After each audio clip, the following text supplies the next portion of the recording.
大家好，我是植杯大叔林一峰。现在我在百富威士忌酒厂苏格兰的斯贝区。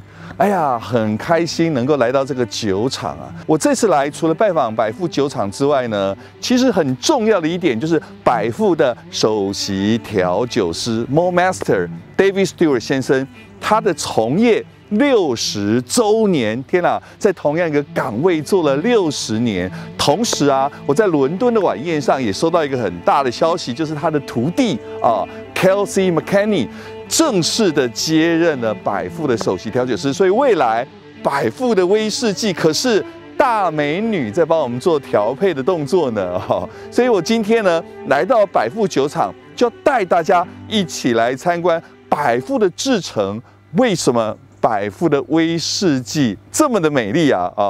我们先来看到了，如果你进来百富酒厂的时候，你会发现有一个漂亮的水池。那个水池，酒厂老板非常坚持，里面一定要放鸭子那里就是整个百富酒厂的冷凝水的地方，能够让鸭子自由自在的活在那水池，就知道那水质一定是非常干净。其实威士忌的制程是几乎没有任何的污染，对于环境来说，其实也是一个正面的表率啊。接下来我们进入到威士忌的制程，威士忌的制程从发麦到研磨、糖化、发酵、蒸馏，特别的是在百富酒厂里面，你可以看到在苏格兰非常稀有的地板发麦。我看到在这里堆得像山一样的大麦。以及接下来我要进去的就是它的发麦场。不过今天我来的非常的不凑巧啊，没有进行发麦的动作，所以我只好自己拿着木铲子表现了一下我的 monkey shoulder 的绝活啊，来感受一下这个辛苦的发麦者在发麦的制程。百富酒厂因为自己仍然保有过去古老的发麦制程，在全苏格兰是少数仅有不到10家酒厂里面仍然持续的这个古老发麦工序的。这个工序呢，可以让百富仍然拥有更多他们想要做的实验性的商品，以及保有旧时代的威士忌的气味。我们看到糖化槽，糖化槽实在是非常巨量啊他们一天呢可以做5次的糖化，所以我们就知道了大家喜欢百富威士忌，所以他们要加紧的赶快制作更多美好的百富威士忌。走进了发酵槽，你会发现这里的发酵槽几乎都是木质发酵槽，他们是用奥勒冈松木所制作的。有机会一定要把发酵槽打开来看一看啊，嗅闻里面的味道啊，里面充满了麦芽香气，迷死人了。特别是它这个制程呢，到这里呢，就像是啤酒一样，有很清楚的麦芽香气。甚至我走在百富发酵槽这个地方呢，闻到空气当中发酵的香气，几乎像是花香调的，哎呀，很迷人呢，很特殊的气味。我打开来之后呢，你会发现，如果你里面有看到这个很多的发酵时所产生的气泡，气泡非常大，就代表这个发酵其实才刚开始进行的。如果气泡非常的细腻啊，甚至几乎看不到气泡的状况，就代表整个发酵的工序接近停止了接近结束了接下来我们就要进入决定百富威士忌酒厂精神的蒸馏制程。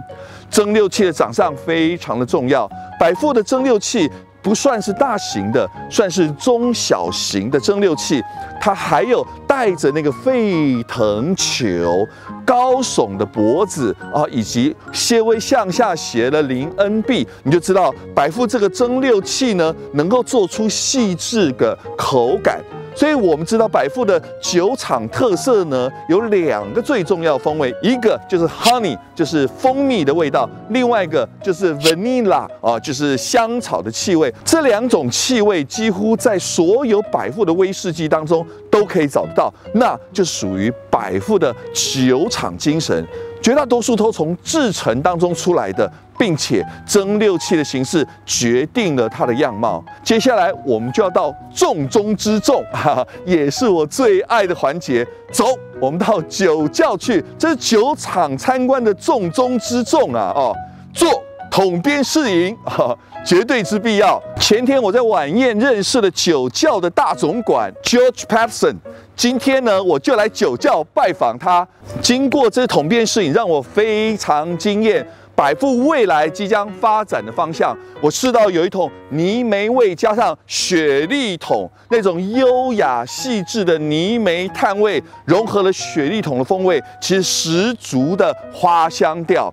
还有经过 Petrochemness PX 雪莉桶的那种甜腻的雪莉桶所熟成出来的百富，天哪，那种蜂蜜呢，再加上更多的这种葡萄糖浆的，甚至很多水果饴啦、果酱的气味，那种融合的气味十分的美丽。这次我还试到2种不同的葡萄酒桶，特别是 Pinot 以及来自于加州的葡萄酒桶，竟然百富的威士忌在葡萄酒桶当中的熟成展现的让人十分的惊艳。这次我在酒桶的巡礼当中，特别问了他们的全球品牌大使查理告诉我，百富的橡木桶现在都是整桶运输进来的时候，他们确定没有任何硫化物的添加，并且请他们自己的 corporate 完全仔细的探查。该如何探查呢？结果是最直接的，用人的鼻子直接凑进去橡木桶当中嗅闻呢，就是直接探查酒桶状况好坏的最佳方式了。不过呢，当然他们仍然有一些探测的方式，包括一些仪器啦，来理解什么才是橡木桶最好的品质。这次来到英国，最重要的使命是来见了我心目中的大师 David Stewart， 他也是很多大师的老师，在他的生涯奉献给了威士忌60年的时间。有幸我们也安排了一场对于 David Stewart 先生的专访，从专访里面我也学习到他身为调酒师是如何面对威士忌的，是如何品尝威士忌的，以及他跟我们分享大师的威士忌人生。David, you as a master blender, how do you prefer to drink the whiskey? Okay. With water or neat? Well, a little water. Generally, I'm used to adding water in the sample room to nose whiskey. Yes. So I like to bring whiskey down between sort of 25 and 30% alcohol. And we're nosing grain spirited up at 94%, so a lot of water goes into that one. And then a bottled whiskey, 40%, a little bit less water. But So I've been used to adding water to nose the whiskey. I generally like to add a little bit of water to my whiskey when I drink it. I think if I was drinking maybe a 21 or 25 or 30, I would really be just a dash of water or no water at all. But a younger blended whiskey or a 12-year-old single malt, I would probably add a little bit of still pure clean water to my whiskey. Just like us, we're just a whiskey lover. You suggest us add some water in the whiskey too. Yes, water opens, that's why we add water when we nose the whiskey, because that opens up whiskey, allows you to smell more of the aromas rather than nosing it at really a high strength, which can hurt your nose a little bit and prickle your nose a bit. So water opens up the whiskey, and even when you're drinking it, it just opens up the flavours, reveals more of the flavours for drinking it. So I would recommend adding just a little bit of water. And we still want to know, what is your favorite whiskey from the Bavini?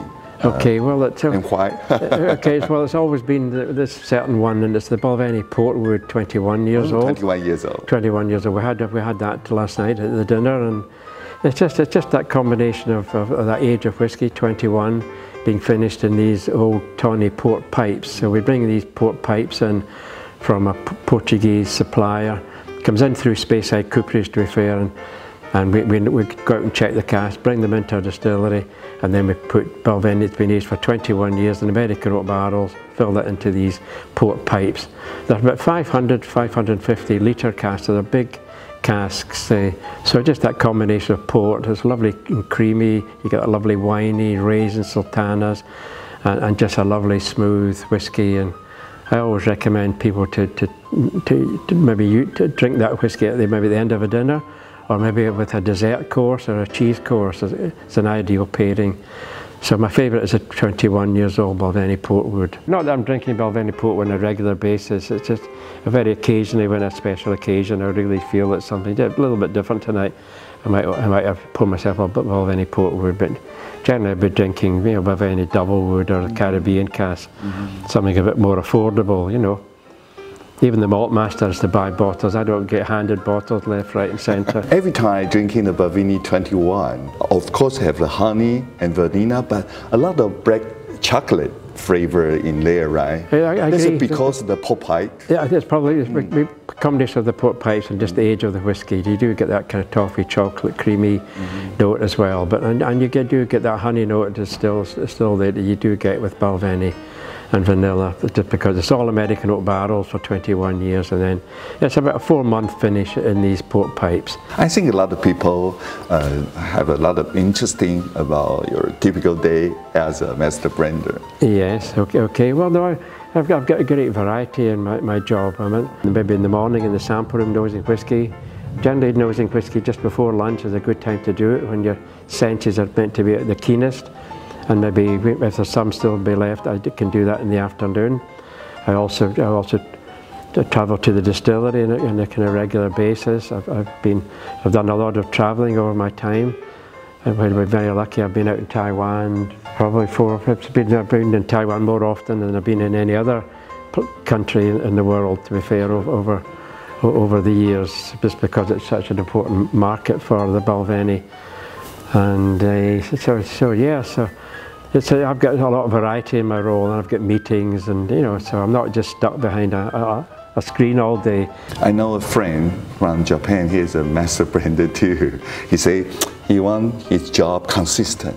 So every day he always eat the same lunch.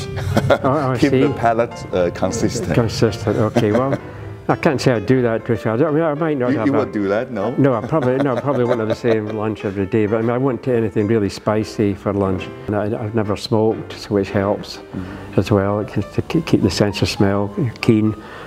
So yeah. But people sometimes ask, do you have to avoid doing this and avoid doing that and avoid eating this and that? But not especially, but nothing too spicy that's going to detract you if you know you're having to take some nosing in the afternoon.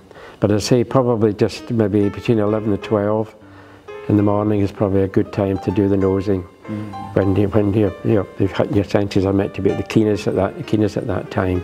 How do you train and pass your wisdom to your successor? Well, it takes time. I mean, Kelsey's been with myself, and she's getting training with Brian and myself. So Kelsey's been with us. She joined in a graduate program 2014. She joined, and part of that, her training was in our team, and she got a little bit of nosing in the team. Kelsey's been working with Brian and I for the last 4 or 5 years, nosing everything that comes through the sample room, not just Balvenie. She knows all the new make, just new from all our 5 distilleries. She knows his Glenfiddich, Balvenie, Grant's blended whiskey. She knows his everything, and so yeah. So you would know it's going to take time. And you know, Kelsey's had 4 or 5 years, and you know, she's pretty much picked everything up. And she's a confident lady, and good at presenting, and comes across very well. So she does ideally for, you know, if she's coming out even to Taiwan and do tastings and presenting. Kelsey's quite confident in doing that. And she's good at explaining how we create our whiskies, and she has a good noser, and she works very hard, and she's a bright girl, so she's an ideal choice for us to take Balvenie on. If I want to train myself be a master blender at home. At home, okay. How can I do? It wouldn't be terribly easy to do that, to be honest. You need someone to be showing you what you should be seeing in a glass. So when I was training Kelsey and Brian, I was saying this you're looking at new make spirit Balvenie, you should be seeing that multi-note or this or that. If you're looking at the double wood, you should be seeing, you see a bit of honey and vanilla, but you also see some spicy cinnamon ginger. To look at Caribbean, it's more that sweetness that you get from the rum, the sugars, and so it's more you would need someone like me just to be there to kind of just show you what you should be seeing, and you say, yeah, I do see that, and then you do it again and again and again over weeks and months and years, and gradually you'll start to recognize what you should be looking for in all of the different expressions and the new spirit. But to do it on your own, I think it'd be very difficult if you're not got someone to kind of guide you through what you should be seeing. One master guide me, so I can have the same frequency with him. Yeah, that's it. Okay, that's it. So once I give it more free time, Dan, you can let me come back. I'll come out to Taiwan, and we come over, and we'll spend a year or two there just training you up there. We have deal. There we are.